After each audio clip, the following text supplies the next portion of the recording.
दोस्तों आप देख रहे हैं प्री बोर्ड परीक्षा का जो 12वीं क्लास का व्यवसाय अध्ययन यानी बिजनेस स्टडीज़ है, इसका पूरा सॉल्यूशन इस वीडियो के दौरान।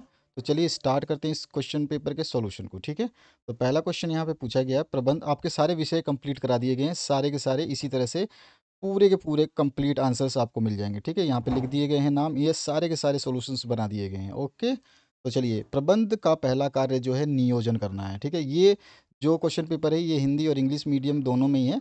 भारत में नवीन आर्थिक नीति लागू की गई थी तो सन 1991 में की गई थी।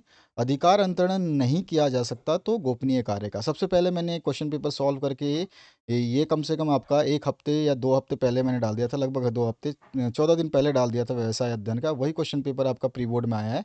तो जो जो क्वेश्चन पेपर्स मैं डाल रहा हूँ उनको बहुत ध्यान से आप पढ़ लें ताकि आपका एग्जाम की तैयारी अच्छी हो। प्रशिक्षण में बल दिया जाता है तो सार्वजनिक विकास पे यानी ऑल राउंड डेवलपमेंट पे।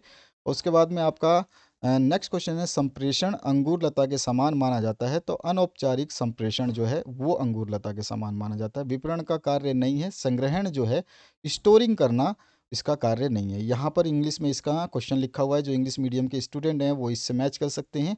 यहाँ पर लास्ट के 2 क्वेश्चन हैं। इसके बाद में हम देखते हैं हिंदी मीडियम के क्वेश्चन। यहाँ पे स्टोरिंग जो है राइट आंसर था। इसके बाद में है, रिक्त स्थानों की पूर्ति करनी है तो नियोजन खाली स्थान के बारे में सोचने की प्रक्रिया है तो भविष्य के बारे में सोचने की प्रक्रिया है। विकेंद्रीकरण खालिस्तान का का ही एक विकसित रूप है और ये विकेंद्रीकरण भार अर्पण का एक विकसित रूप है। ये क्वेश्चन पेपर मैंने सबसे पहले सॉल्व किया था, जिसकी अभी कॉपियाँ जो है इस क्वेश्चन पेपर की जो स्क्रीनशॉट्स हैं उसको पीडीएफ बना के पूरा जो यूट्यूब है यूज़ कर रहा है। ठीक है, तो चलिए कोई नहीं, आप देर से आए दुरुस्त आए लेकिन सही जगह पे आए हैं। तो यहाँ पर नेक्स्ट जो क्वेश्चन है, चयन एक साध्य है खालिस्तान नहीं, तो ये प्रारंभ आ जाएगा इसमें। इसके बाद में नेक्स्ट जो है, अभिप्रेरणा खालिस्तान 2 प्रकार की होती हैं, है ना, तो यहाँ पे 2 प्रकार की होती हैं। ठीक है, इसके बाद में नेक्स्ट जो है, इसमें पूछा वित्तीय प्रबंध सामान्य प्रबंध की खालिस्तान है तो शाखा है। यहाँ पे खालिस्तान द्वारा वस्तुओं की पहचान स्थापित की जाती है तो ब्रांड द्वारा स्थापित की जाती है। ठीक है, और यहाँ पे ब्रांड के द्वारा जो है आप अगर करते हैं तो यहाँ पे विज्ञापन द्वारा वस्तुओं की पहचान स्थापित की जाती है। तो यहाँ पे ब्रांड की जगह आप विज्ञापन अगर करते हो तो ज़्यादा बेस्ट आंसर बनेगा। ठीक है, मैं दोनों ऑप्शन बता रहा हूँ। आप यहाँ पे अगर विज्ञापन करते हो तो ज़्यादा बेस्ट आंसर बनता है। विज्ञापन द्वारा वस्तुओं की पहचान स्थापित की जाती है। ठीक है, तो यहाँ पर आप विज्ञापन करोगे तो बहुत ही बेस्ट रहेगा। इसके बाद में नेक्स्ट जो है, उपभोक्ता संरक्षण अधिनियम 1986 में बनाया गया था। ठीक है, इसके बाद में नेक्स्ट जो है इसका इंग्लिश वर्जन है यहाँ पे। और यहाँ पर जो है मैचिंग कॉलम्स हैं, ये सारे के सारे मैच करे हुए हैं मैंने। तो यहाँ पे मुख्य कार्यकारी अधिकारी जो होता है उच्च स्तरीय प्रबंध मतलब माना जाता है इसको। हेनरी फ्योल ने जो नियम दिया था वो दिया था अनुशासन का सिद्धांत का। एफ टेलर का जो एक सिद्धांत था वो था प्रयोग का सिद्धांत।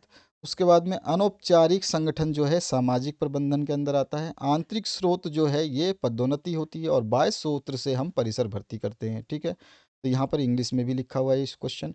इसके बाद में अधिकार अंतरण के कितने तत्व होते हैं तो सभी को पता होगा, अधिकार अंतरण के 3 तत्व होते हैं, अधिकार, उत्तरदायित्व और जवाबदेही।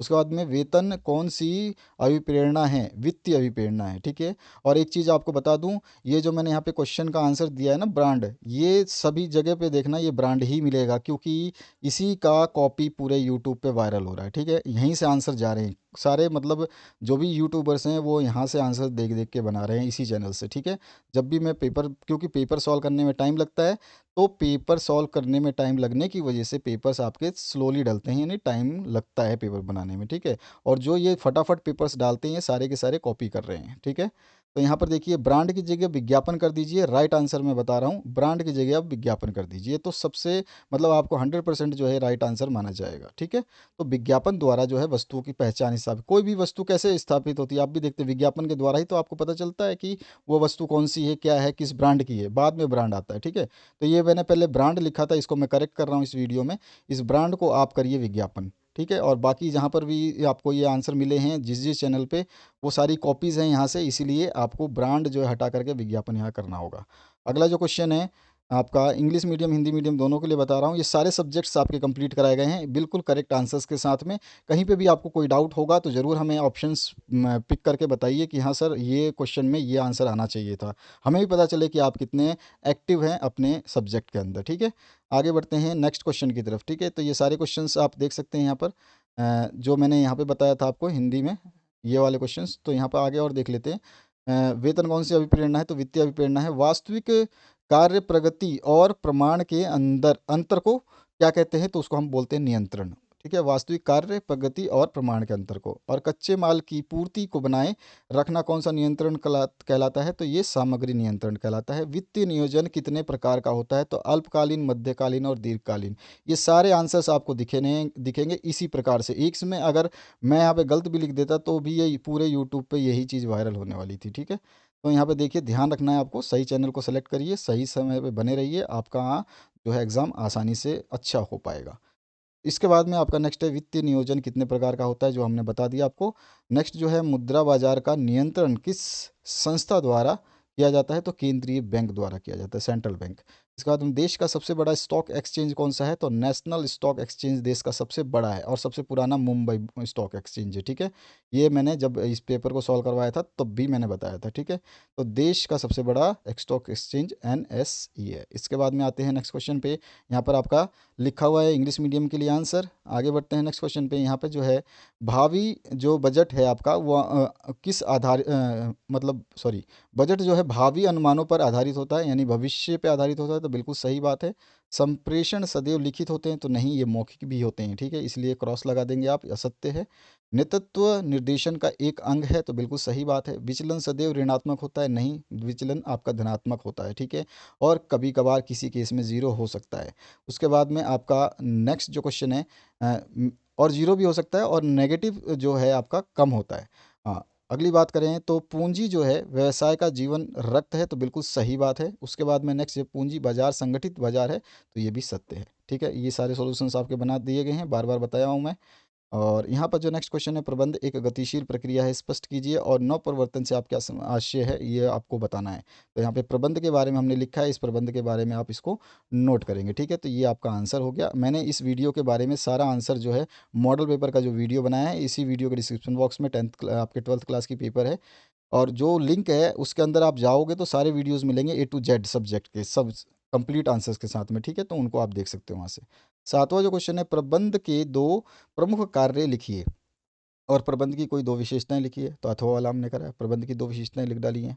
प्रबंध की पहली विशेषता है कि ये सतत क्रिया है, यानी कंटिन्यूअस एक्टिविटी प्रोसेस है, और प्रबंध अधिकारियों की श्रृंखला है। ठीक है, तो यहाँ पर अथॉरिटी की एक चेन है ये। इसके बाद में नेक्स्ट जो है, वैश्वीकरण से क्या आशय है, उदारीकरण से क्या आशय है? दोनों चीज़ें हमने बता दी है, उदारीकरण वैश्वीकरण दोनों चीज़ें आप लिख सकते हैं यहाँ से। अगला जो क्वेश्चन है, इसमें पूछा गया आपसे व्यावसायिक पर्यावरण से क्या आशय है, अथवा में है निजीकरण के कोई दो लाभ लिखने हैं। तो हमने निजीकरण के दो लाभ लिखे हैं और यही आंसर आपको मिलेगा। जो आंसर मैंने इस वीडियो में दिए हैं वही आंसर आपको बाहर मिल रहे होंगे। 9th क्वेश्चन का व्यावसायिक पर्यावरण से क्या आशय है, कोई आंसर जल्दी नहीं दे रहा होगा। नेक्स्ट जो क्वेश्चन है, जैसे नियोजन के कोई दो उद्देश्य लिखिए, व्यूह रचना या रणनीति किसे कहते हैं ये बताइए।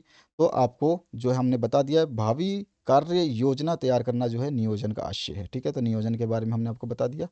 तो ये चीज़ आप आराम से उद्देश्यों में बता सकते हैं। अगला जो क्वेश्चन है, इसमें पूछा गया अधिकार अंतरण से क्या आशय है और विकेंद्रीकरण से क्या आशय है। तो हमने यहाँ पे विकेंद्रीकरण के बारे में बता दिया है। ठीक है, इसके बाद में नेक्स्ट जो क्वेश्चन है आपका, इसमें है औपचारिक तथा अनौपचारिक संगठन में अंतर लिखिए। तो आपका इसका आंसर, और यहाँ पर जो है संगठन के कोई दो उद्देश्य लिखिए, इसका भी आंसर आप दे सकते हैं। तो अनौपचारिक संगठन और औपचारिक संगठन के बारे में आप लिख लेंगे।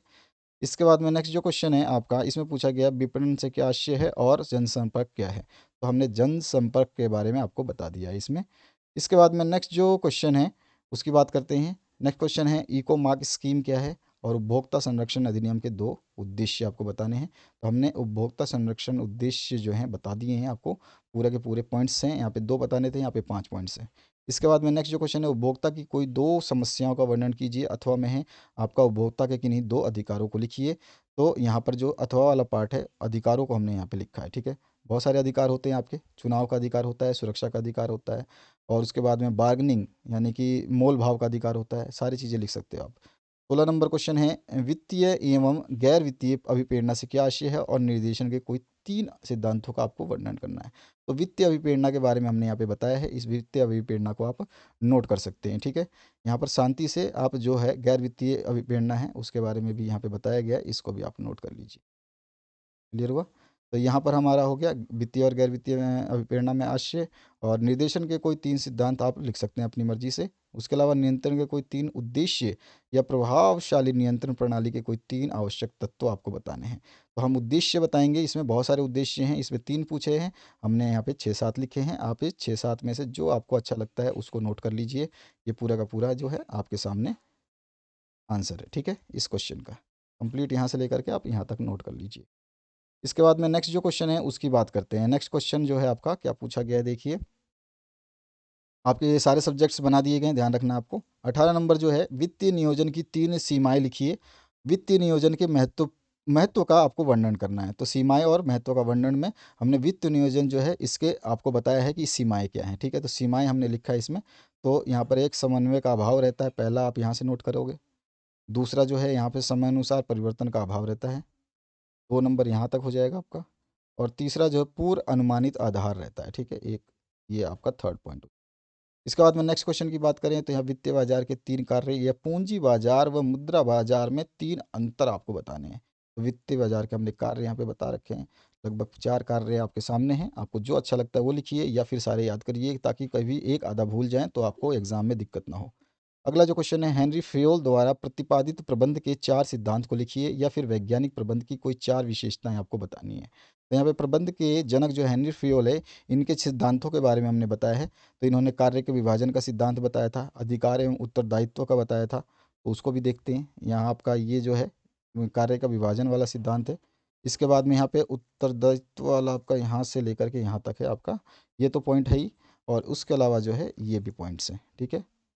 इसके बाद में नेक्स्ट जो क्वेश्चन है इसमें आपसे पूछा गया है, अच्छा नेक्स्ट जो इसी का पार्ट है, अनुशासन का भी सिद्धांत है उनका, वो भी नोट करिए। आदेश की एकता का भी सिद्धांत है, ये भी नोट करिए। तो ये सारे में से जो आपको आसान लगता है ना उनको याद करना है, इसीलिए सारे सॉल्यूशंस इस तरह से बनाए जा रहे हैं आपको। अथवा में भी हमने दे दिया वैज्ञानिक प्रबंध की प्रमुख विशेषताएं क्या होती हैं, तो ये भी बता दिया हमने। यहाँ पे 4 विशेषताएं आप देख सकते हैं स्क्रीन पे, जिसमें निश्चित योजना, वैज्ञानिक विश्लेषण तथा प्रयोग होता है, और नियमों का समूह होता है, सेट ऑफ रूल्स, और सामयिक अध्ययन यानी टाइम स्टडी होती है। तो ये सारे के सारे हो गए। इसके बाद में नेक्स्ट जो 21 नंबर क्वेश्चन है, उद्देश्य एवं नीति में 4 अंतर आपको बताने हैं, नियोजन प्रक्रिया का वर्णन करना है। सबसे पहले परिभाषा हम बता देंगे, उद्देश्य किसी भी संगठन या व्यक्ति के लिए वांछित गंतव्य को प्राप्त करने के लिए पूर्व निर्धारित विचारों का एक विचारों या लक्ष्यों का समूह है, ठीक है ना। मतलब कोई भी चीज़ हम जो चीज़ करने वाले हैं उससे पहले प्लानिंग करते हैं वो चीज़। इसके बाद में इसकी आवश्यकता क्या है, महत्व क्या है, और क्यूरेटर जो है इसके उद्देश्य बता देंगे। तो इस तरह से हम सब कुछ बता देंगे इसमें, और ये आंसर आपका कंप्लीट हो जाएगा। क्लियर हुआ। नेक्स्ट जो क्वेश्चन है इसमें 22 नंबर, भर्ती एवं चयन में अंतर आपको बताना है, या भर्ती के 4 बाह्य सूत्र आपको बताना है। तो अब बाह्य सूत्र हम बता रहे हैं भर्ती के, जो है कैंपस रिक्रूटमेंट भी होता है, यहाँ पर पूर्व कर्मचारियों की पूर्ण नियुक्ति होती है एक तो, दूसरा होता है मित्र या रिश्तेदार बाहरी है, ठीक है। उसके बाद में आपका जो है श्रम संघों द्वारा भर्ती, जैसे कि हम ठेकेदारी में ले लेते हैं जैसे कंसल्टेंसी वाले, और विज्ञापन इन मीडिया द्वारा। उसके अलावा मैंने बताया आपको कैंपस रिक्रूटमेंट जो है वो भी डाल सकते हैं हम। तो यहाँ पे ये आंसर हो जाएगा इसका, तो आप इसको पूरे के पूरे इस तरह से आंसर लिख लोगे। अगला जो क्वेश्चन है इसकी बात करते हैं। अगला 23 नंबर जो क्वेश्चन है, विक्रय संवर्धन की इन्हीं 4 विधियों का वर्णन कीजिए, अथवा में है एक अच्छे ब्रांड की 4 विशेषताएं बताइए। तो यहाँ पर जो है विक्रय संवर्धन के बारे में हमने बता दिया है, ठीक है। तो यही आंसर आपको हर जगह मिलेगा, क्योंकि हमने विक्रय के बारे में बताया है। अगर अच्छे ब्रांड के बारे में बताते तो अच्छे ब्रांड वाला भी आंसर आपको मिलता मार्केट में देखने को। तो चलिए कोई नहीं, आप आंसर नोट करिए सारे के सारे आंसर्स को बढ़िया तरीके से, और तैयारी करिए अपने एग्ज़ाम्स की बेस्ट से बेस्ट, ठीक है। तो यहाँ पर जो है इसमें कौन कौन से हैं हो जाएंगे, एक तो मुफ्त नमूने बांटना हो जाएगा, उपहार देना हो जाएगा, उसके अलावा पुरानी वस्तु देकर नई वस्तुएं, और मूल्य में कमी करना है। तो ये सारे पॉइंट्स हम लिख सकते हैं इसमें, ठीक है। तो ये सारे सॉल्यूशंस आपके कंप्लीट करा दिए गए हैं, इनको देख सकते हैं। इसके अलावा मैथ्स का भी कंप्लीट करा दिया गया है, उसको भी देख लेना, और जो भी विषय बचे हुए हैं उनको कंप्लीट कराया जा रहा है। शांति और धैर्य बना के रखिए, कंप्लीट आंसर्स आपको मिल जाएंगे। आशा करता हूँ इस वीडियो से आप लोगों की हेल्प होगी। Thank you very much, have a good day.